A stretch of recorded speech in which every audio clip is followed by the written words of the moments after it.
So here I am, chilling with my house cat. Nice sweetheart. This is the cat that took 5 years to get in my lap. She likes to lie on the arm that got hurt twice last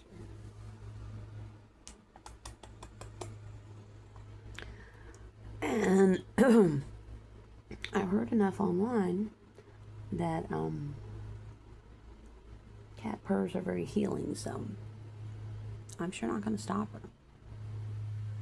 And I've gotten better at using my left arm for things the last year, so.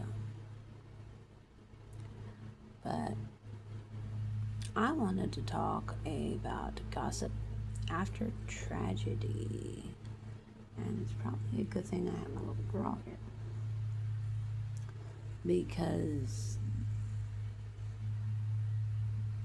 that was probably the worst thing that ever happened to me. Not Ron beating me up, not Ron putting me in a box, not any of that. It was what was said to me after Ron's accident, and said about me after Ron's accident. And that's the thing about gossip. It gets back to the person you're talking about, which is why I'm very, very careful what I say these days.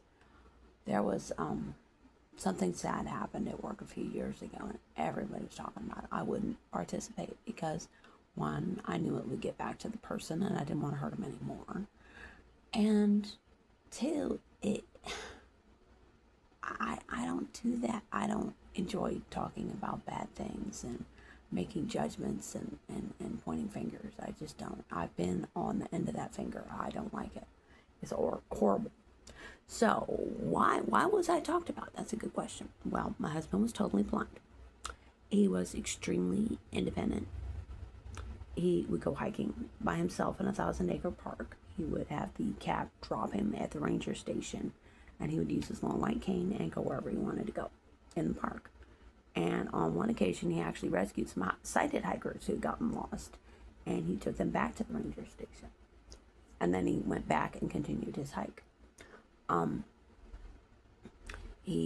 taught him some ability, like how to get around, like after the third light pole, you hang a left, that kind of thing. And there's 2 wooden poles and 1 metal pole. Turn left after the metal pole, and you're at the chicken place, that kind of thing. And he said I was very good at it. I don't know. I really only ever taught him how to get around, but I have a more of a logical left brain, analytical. I mean, I'm more of a right brain analytical thing to me. So, which is why I am good at doing what I do at work. So, anyways, I showed him some tricks. He used to go to the Coyote Point Park in San Mateo County. He would catch a couple of buses. He would get on the 7B, and he would walk about 2 miles down this residential street, go over a freeway overpass, over Highway 101, and go down on the other side, can follow the path and go and sit on a bench by the San Francisco Bay and listen to the planes land at San Francisco International by himself and come back. He traveled cross country on Greyhound buses by himself. And then when we were in San Francisco, he would travel from where we lived to the Caltrain train station. He'd catch a bus to the train station. He would catch the commuter train. He would go right up to San Francisco. He would get off in San Francisco. He would cross a couple of busy streets. He would catch a bus, a city bus, and he would go to where he worked in San Francisco, and he would get off the city bus, cross more busy streets, and walk and get to his office. I think this is important background here. So, when we got the business, we lived about 2 miles from work, and we figured out how to get him to work, and he would just follow that path every day. He would walk, do this, do that, cross at the light. He always crossed at the light, and go up the side of Aldine Bender and into the postal processing facility. And he would, with the trick he had, they didn't have a crosswalk at this intersection, Sequoia Bend and Aldine Bender. And I don't know if they do now. And the street light was burned out, and the Ron had called the city of Houston and said, you need to fix this street light before somebody gets killed, unquote, 2 weeks before his accident. And they basically told him to go to hell. The day after the accident, they were fixing it. So anyway, I was pretty upset about that. And so he would listen, and when the traffic stopped in front of him, he knew it was time to go. And he could also listen for the cars turning left in front of him because it was a T intersection. And when they stopped turning and the cars were parked in front of him, he knew it was time to go. So that's how he got across the street. And the day of the accident, there was a semi-truck driver parked at the light who also told Ron, hey, buddy, it's safe to go. So Ron's walking across the street, and this guy named Roy comes flying out of the postal facility down Aldine Bender. He's coming up behind the truck who's parked at the red light. He doesn't understand why the truck is parked at the red light. He swerves around the truck, floors it, and sees Ron at the very last second crossing the street. Ron had a safety light that you could see for a mile away. I bought it for him, that he was wearing the day of the accident. And he actually had cuts on his arm from it, where it broke and was embedded into his arm. They had to pull the glass out.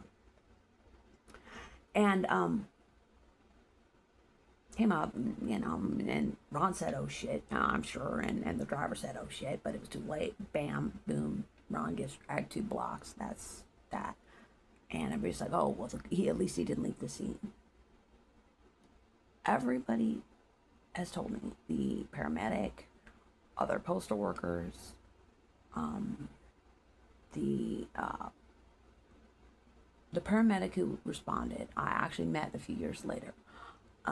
He said that the truck was totaled, so there was no moving the truck. He also said it was the worst accident scene he'd ever seen in his life, because Ron had been dragged on the street. He had no forehead.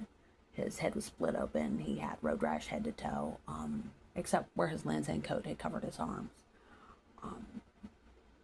His leg was badly broken. He had a busted artery in his chest that needed surgery that day. He was in bad shape. He was dead, legally dead at the scene of the accident. But he was revived by this nice man, who had to work on him. He said Ron was dead for a good 10 minutes, and Ron was revived, and they called the life flight helicopter. It came out of downtown, flew up, picked him up, and took him to the trauma center. And I think I've covered the rest of that in some of my other videos. And I got him back for 18 years. That's the short version. What I don't often talk about is what was going on at the plant, what was going on in the blind vendor program, what was going on in Ron's program, family. Now, prior to this accident, the other vendor had been giving Ron rides to work in the morning because it was dark, and they didn't think it was safe for him to walk to work. But the other vendor was very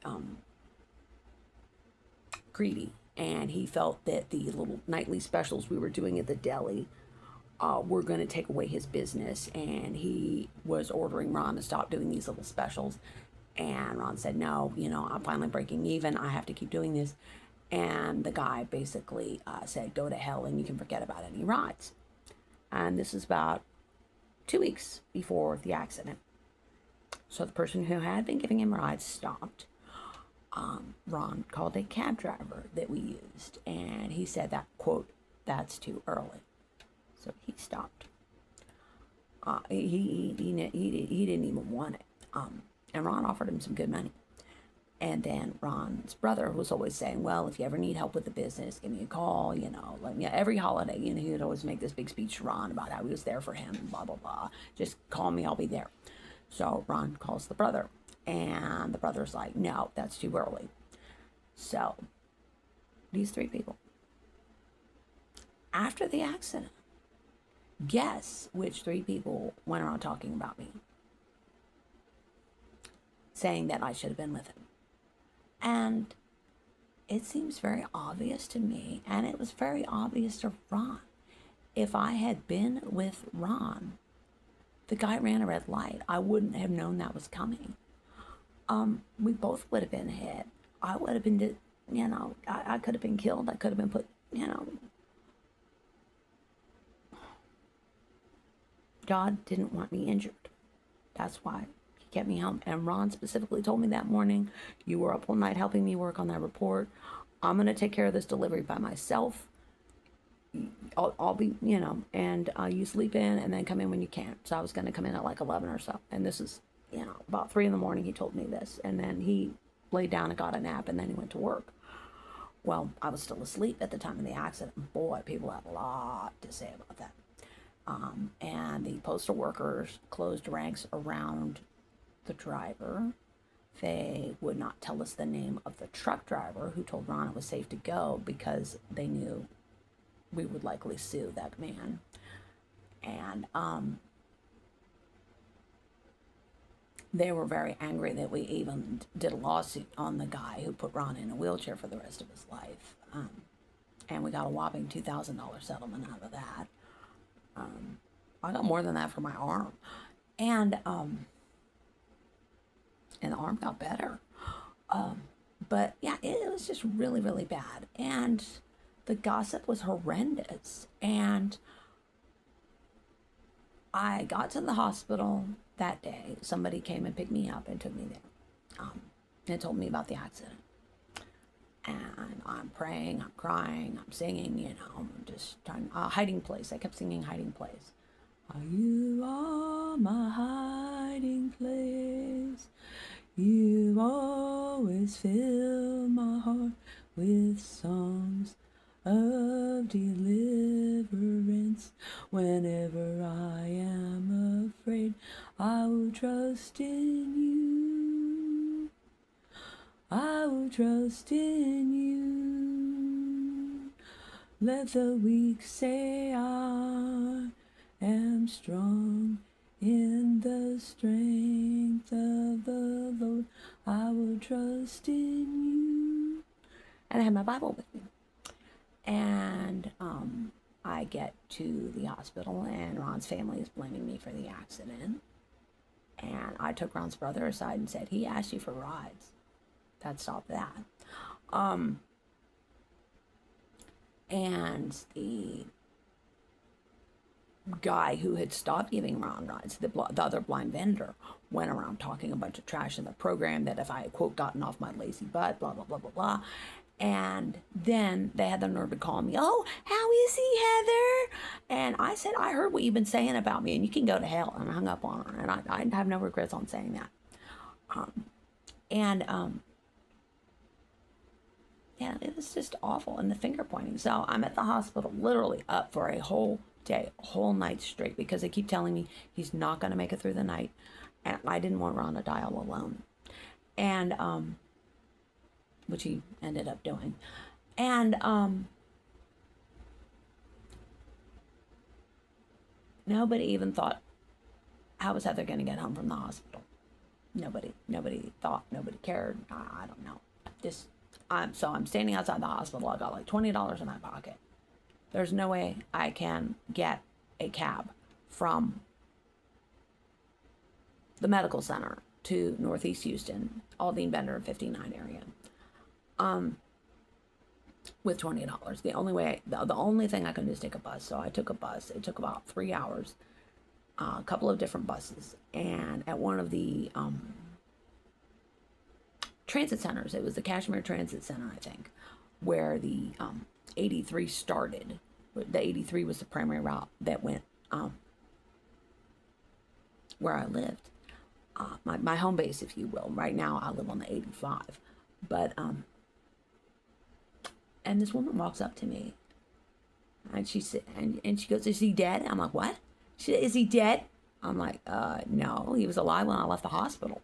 And she said, well, it's a miracle he's not dead. It's all your fault, what they called them casuals. They were basically temporary postal workers. And she just reads me the riot act that it's all my fault that Ron got hurt.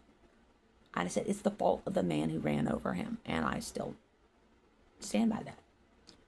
Ron was able to get around just fine by himself. He had been walking to work like this for 2.5 years. 2.5 years. If he was going to have a problem, he would have had a problem before then. It was because this gentleman ran a red light that he got hurt. And I kept trying to say that.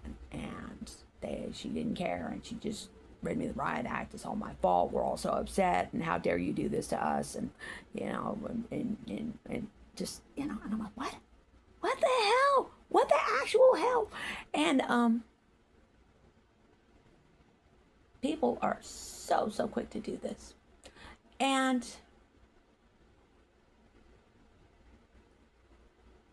I honestly don't care what those people say, but it was very hurtful that they were attacking me when they could have been giving me a hand, or at least ignoring me. It's like my dad used to say, if you don't have anything nice to say, don't say anything at all. How's that, huh? And I believe the Jewish community has a similar mentality, that if what you're about to speak about a person is not going to be edifying, that you shouldn't be speaking it. So, which I think is awesome. And so that was just horrible for me. And it was just very traumatic, very painful for me. And I would never, ever want to be a party to doing that to somebody else, which is why when bad things have happened to other people I know, I kept my mouth shut. I went home, I prayed, I did what I could to serve the person who had been hurt. That is what God wants us to do. He wants us to serve hurting people. Don't stick knives in their back. Serve them. Pray for them. Love them. Minister to them. Let them know you're there for them. Bring them a meal. Like my neighbors. They don't ask me, do I want some groceries? They just bring the groceries. That's how you serve hurting people, because God has made these people. They are hurting. They are his children. And you are his child. And you have a responsibility to serve people out there who are hurting. So I feel very strongly about this. So Ron was still in ICU. He was in ICU for a month. And in a coma.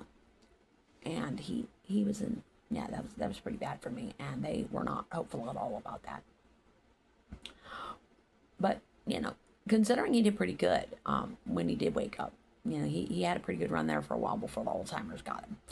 And I'm mentally, cognitively, he was doing, spreadsheets and sales tax and working a computer and running a business and, doing Metro Lift trip planning and all that stuff. He was good at it. He got it back for a while, but he wasted it with alcohol. Another whole point. And, but a few weeks after the accident, there was another big, thing came in, and it was a couple, and they had been in a bad accident, and she had been pregnant, pretty far along, and as a result of the accident, she lost the baby. And the gossip was so bad about that. People would be talking in the waiting room in front of me about what this and that, and pointing fingers and blah, blah, blah. And, and I don't think I was ever really able to say anything to get that to stop. I think what I did and what I hope God had me do was just talk about how painful it was for me that the people who should have had my back were talking trash about me and pointing fingers instead of, pulling together and helping me take care of Ron. Because at one point they decided they were all going to pull together and take care of the mom, because the mom had been hurt the worst. And, they were going to get her on her feet and get the family back together and, do whatever it took to make things right as they could, after losing a child. And that's how it should be, guys. And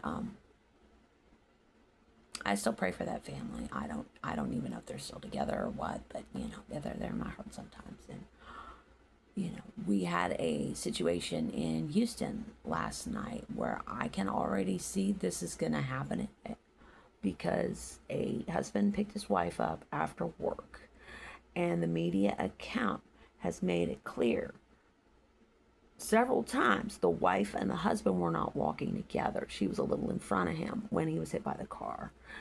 And the way they're saying it is like inviting gossip and judgment. And, this is the media. You can't really tell the media what to do.